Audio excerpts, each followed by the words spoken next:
Hindi niya masisira sa persecute o pag-uusig. So Satan had to change Kaya ang his ginawa ni strategy. Satanas, nagbago ng strategy. Kasi hindi niya kaya pupusin eh. Palitan na lang ng strategy. And Jesus opened the third seal. At binuksan ang tatak, ang ikatlong tatak. Revelation 6, 5, and 6. Apokalipsis 6, 5 hanggang 6. When he opened the third seal, Nang buksan niya ang ikatlong tatak, I heard the third living creature say, ay narinig ko ang ikatlong nilalang na buhay na nagsasabi, "Come and see." halika, tingnan mo.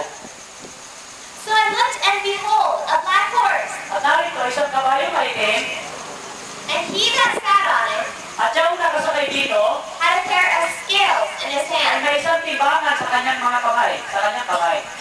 From the white of apostolic purity, Mula po sa puting kabayo na nangangahulugang dalisay na iglesia, it went to the black horse of compromise. napunta po siya ngayon sa itim na kabayo na nangangahulugan ng pagkompromiso.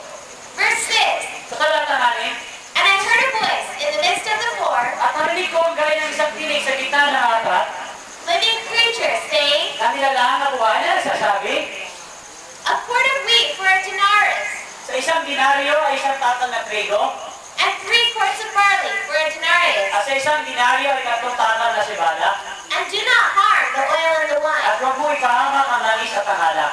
So there was no good, solid spiritual food Wala daw doon na magandang pagkain espiritual sa panahon ngayon. for the members who were hungry for God's Yung word. mga membro ng simbahan ay gutom sa salita ng Diyos. For the 4th and 5th century, Noong ika-4 at ika-5 siglo, this was the black horse ito period. po yung kapanahonan ng itim na kabayo. Satan brought pagans Si Satanas ay dinilang mga pagano, into the church to dilute and compromise the faith. pinagsama po yung turo ng mga pagano at ang turo ng simbahan para maging kompromiso ang kanilang pananampalataya.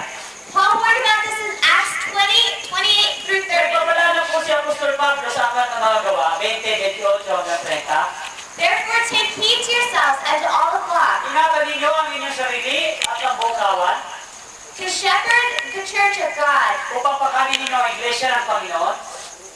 For I know this, Aking kalastas sa pag-alis ko, that after my departure, at sa pag-alis ko, savage wolves will come in among you, ay magsisipasok sa inyo mga ganit na lobo not sparing your flock. na hindi magpapatawad sa kawan.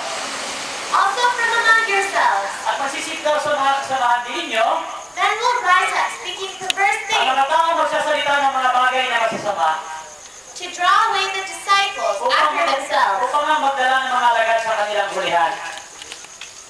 Compromises entered the Christian church, Yung kompromiso po ay pumasok sa loob ng simbahan. and the church became popular At yung simbahan ay naging, yung iglesia ay naging popular. Yung religion ay naging popular. because this brought pagans into the church. Bakit po? Kasi yung mga pagano, sumama na sa mga Kristiyano. Daniel 8:12 says, Sabi ko sa Daniel 8:12, ito pang sinabi, "He cast truth down to the ground. at kanilang iminaksi ang katotohanan sa lupa, He did all this and prospered." at gumawa ng kanyang maibigan at guminhawa.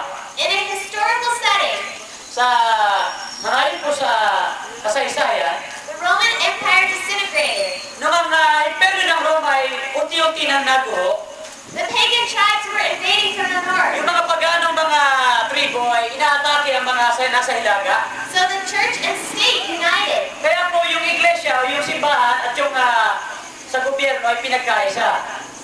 They brought Christianity and paganism At together pinagsama rin nila yung Kristyanismo at mga paganismo at pinagsama nila in an effort to save their empire. para po iligtas ang kanilang imperyo. So the Bible truth taught by the apostles Kaya po yung mga katotohanan sa Biblia na tinuro ng mga apostol were shifted to accommodate pagans. ay medyo pinilipit nila ng konti para matugunan yung pangangailangan ng mga pagano. This pressure we call today politically correct Ang thinking. tawag po dyan sa panahon natin ngayon ay politically correct thinking. Salvation through Christ Sa kaligtasan sa pamamagitan ni Kristo was replaced by the requirements of the church. ay pinalitan ng mga kahilingan ng iglesia. Teachings approved by the church council Ang mga turo po noong panahon na yan ay mga inaprubahan ng mga grupo ng mga konsilyo. took the place of the pure truth from God's Pinalitan word. nila yung salita ng Diyos, hindi sa salita na lang ng tao sila naniwala. Changes were made